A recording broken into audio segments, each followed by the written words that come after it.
Sir, இந்த ஆண்டு தூக்கம் அந்த நேரத்திலேயே இந்த ஆண்டினுடைய பலன்கள் சொல்லும்போது நீங்கள் பேரிடர்கள் குறித்தெல்லாம் சொல்லியிருந்தீங்க. அது ஸ்டார்ட் ஆகிடுச்சோ? இப்போ தான் ஆரம்பிக்கல, அது ஆரம்பிச்சிடுச்சு. பர்டிகுலராக நான் சொன்னது வானம் பொத்தி விழும்லாம் சொல்லியிருக்கேன். நீங்கள் எல்லா சேனல்லையும் பார்த்துருக்கேன். அடுத்தது மலை பிரதேசங்கள் பொழக்கும்னு சொல்லியிருக்கேன். ஏன்னா இப்போ வக்கர காலத்தில் சனி நிற்குது. சனி வக்கரமாக நிற்கிற காலகட்டத்தில் சூரியனும் சனி பார்வை உண்டு. அதாவது வக்கரமாக கும்பத்தில் இருந்தாலும் அது அமைப்பு உண்டு ஜோதிடத்தில். ஆடி மாதம் இல்லாமல் வரக்கூடிய காலகட்டம் இன்னும் மோசமாக இருக்கும். நான் கேரளான்னு ஸ்பெசிஃபிக் சொல்லியிருக்கேன், தமிழ்நாடு மலைப்பிரதேசங்கள் சொல்லியிருக்கேன், இமாலயாஸ் சொல்லியிருக்கேன், எங்கெல்லாம் மலைகள் இருக்கோ உலகத்துக்கு.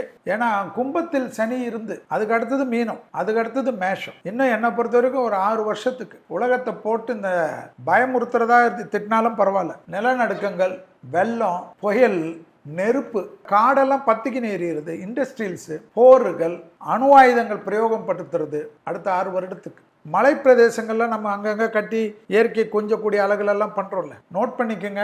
மேற்கு தொடர்ச்சி மலையில் இந்த வயநாடு ஆரம்பிச்சிருக்கு.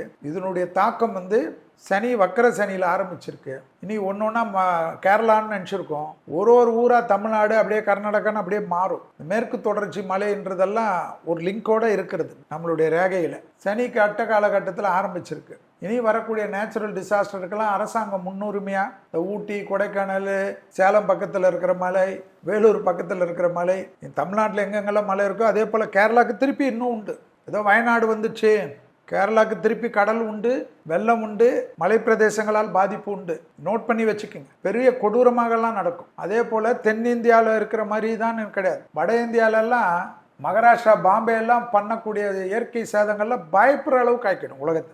இந்த விஞ்ஞானம் இது அமெரிக்காவே மாட்டிக்கும். ஏன்னா இதுதான் இந்த காலகட்டத்தினுடைய தாக்கம். அதை நம்ம முதல்ல சொல்லிக்கினே இருந்துச்சு, எல்லாரும் டமாஷ் தான். இதோ ஒத்தையாரட்ட நம்ம பஞ்சாங்கத்தினுடைய பிரம்ம ரிஷிகள், பஞ்சாங்கத்தினுடைய அமைப்பு, குரோதி வருஷத்தினுடைய அமைப்பு கொடூரமாக இருக்குன்றது தான் ஜோதிட சாஸ்திரம். அதனால அதை வச்சு தான் நாங்கள்லாம் காப்பி அடித்து சொல்லிட்டு இருக்கோம். ரைட் ஓனர் யாரோ.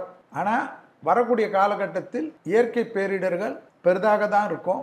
இப்போவே தமிழ்நாடு அரசாங்கம் நல்ல ஒரு டீமை போட்டு இந்த மலை பிரதேசங்களில் இல்லீகலாக இருக்கிறதெல்லாம் தயவுதாட்சணை இல்லாமல் எல்லாத்தையும் சரி செய்து சிஸ்டமேட்டிக்காக அந்த டிராஃபிக் போகிறது, சிஸ்டமேட்டிக்காக டிராஃபிக் பண்ணுறதெல்லாம் பண்ணக்கூடிய சிஸ்டம் பண்ணலன்னா பெரிய பேரிடர்கள் சேர்ந்து ஆளுக்கு 2 லட்ச ரூபா கொடுக்குறனால தீர்ந்துடாது. சாராய சாவுக்கு 10 லட்ச ரூபா கொடுக்கலாம், பேரிடர் சாவுக்கு 2 லட்சம் மத்திய அரசாங்கம் கொடுக்குறது, இவங்க கொடுக்குறது. நீங்கள் 10 லட்சம் கொடுங்க, 1 கோடி கொடுங்க, போன உயிருக்கு நிகர் கிடையாது. அதனால் பார்த்து கொள்ளக்கூடிய அமைப்பு. இந்த காலகட்டம் இன்னும் மோசமாக தான் இருக்கும். இது ஆரம்பம் என்பதை தான் ஞாபகத்தில்